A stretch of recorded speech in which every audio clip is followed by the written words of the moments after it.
રામ રામ રામ રામ.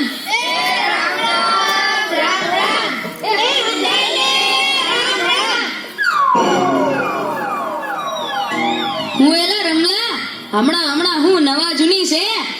હા એ નવી આવતી નહીં અને જૂની જાતી નહીં. ઈ હાસુ હો તારું, એ બધાયને એમ જ હોય. ગઈકાલે મેં મારી પત્નીને ફોન કર્યો કે તને પિયર ગયે 10 દિવસ થઈ ગયા, તું તો મને યાદ જ નથી કરતી. મારી પત્ની કે હોતું હશે એવું કઈ, મને ચારે બાજુ તમે જ દેખાવ છો.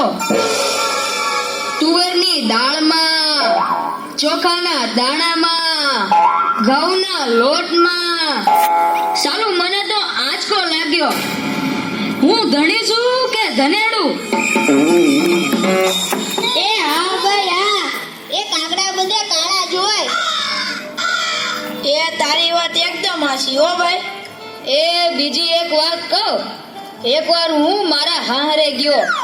સાસુ માએ 8 દિવસ સુધી પાલકની ભાજી ખવડાવી ને 9મા દિવસે પૂછ્યું, એ જમાઈરા હું બનાવું? પછી તો મેં કહી દીધું, ખેતર બતાવી દો, એ હું જાતે ચરી લઈશ. ખરી કઈ તે તો.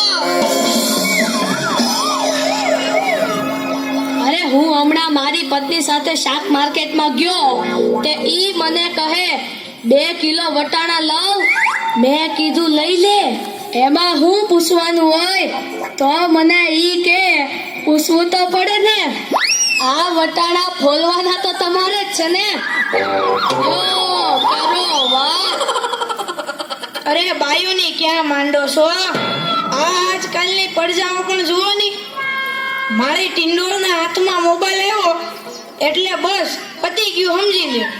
આપણી સાથે વાત કરતા હોય અને કોકનો ફોન આવે એટલે હાલવા જ માંડે. એલા આપણે કઈ ખેતરના ઉભેલા ઝાડિયા છીએ? એને મન તો આપણે એવા જ હોય. એને તો મોબાઈલ આવ્યો એટલે કરલો દુનિયા મુઠ્ઠી મેં. ધીરુભાઈ અંબાણી જ જોઈ લ્યો.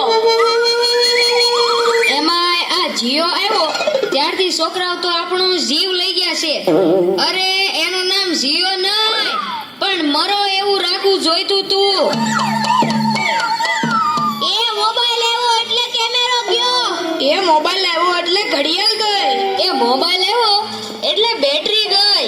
મોબાઈલ આવ્યો એટલે ટપાલ ગઈ. મોબાઈલ આવ્યો એટલે કોમ્પ્યુટર ગયું. મોબાઈલ આવ્યો એટલે નિરાત ગઈ. અને એમાંય જો આપણો મોબાઈલ આપણી ઘરવાળીના હાથમાં આવ્યો તો આપણે ગયા. યો કરો વાત. એલા આ જીઓ ઉપરથી યાદ આવ્યું, તમને ખબર છે હમણાં સુધી પછી પૈસા હાલતા હતા ઈ કોણે બંધ કરાવે? ઈ ખબર છે તમને કોઈને? નથી ખબર ને? સરકારે બંધ કરાવ્યા, બીજું કોણ કરે? એ નહીં, ઈ પછી પૈસા એટલે પાવલી. ઈ પાવલી આ જીઓ વાળા મુકેશ અંબાણીએ બંધ કરાવી. એ કેવી રીતે? જો હું કહું, મુકેશ અંબાણીના લગ્ન થતા હતા ઈ વખતે આ પાવલી એટલે ઘણા બધા પૈસા કહેવાય. તે ગોર મહારાજ ઘડીએ ને ઘડીએ કીધા કરે, પાણીની ચમચી ભરો ને મૂકો પાવલી. ગણપતિ પૂજન કરાવે ને કે મૂકો પાવલી. એક ફેરો ફરે ને કહે મૂકો પાવલી. બીજો ફેરો ફરે અને કે મૂકો પાવલી. તેલા મુકેશની એટલી ખીચડી કે આખો દેશ મને મુકેશ અંબાણી કહે છે ને આ ગોર મહારાજ મૂકો પાવલી કરે છે. મોટું થઈને આ પાવલી બંધ ન કરાવું તો મારું નામ મુકેશ અંબાણી નહીં. અને જુઓ એને બંધ કરાવી કે નહીં. અને ઈ મોબાઈલને કારણે છોકરા કઈ બગડ્યા છે. જાણે મોબાઈલ જ એનો બાપ ને એની માં નો હોય. એ તો હજારો વંદન કરીએ ઓલા શાસ્ત્રીજી મહારાજને કે જેમણે ગુરુકુલ જેવી સંસ્થાઓ બનાવી, છોકરાને સંસ્કારના પાઠ ભણાવ્યા, એ જીવનભર મા બાપની સેવા કરવાના ઓરતા જગાડ્યા. આજે આ ગુરુકુળના છોકરાઓ ભણી ગણીને મોટા થયા તોય પોતાના સંસ્કારને નથી ભૂલ્યા, મા બાપને નથી ભૂલ્યા હો. અને આપણા છોકરાની તો વાત જ ના થાય હો.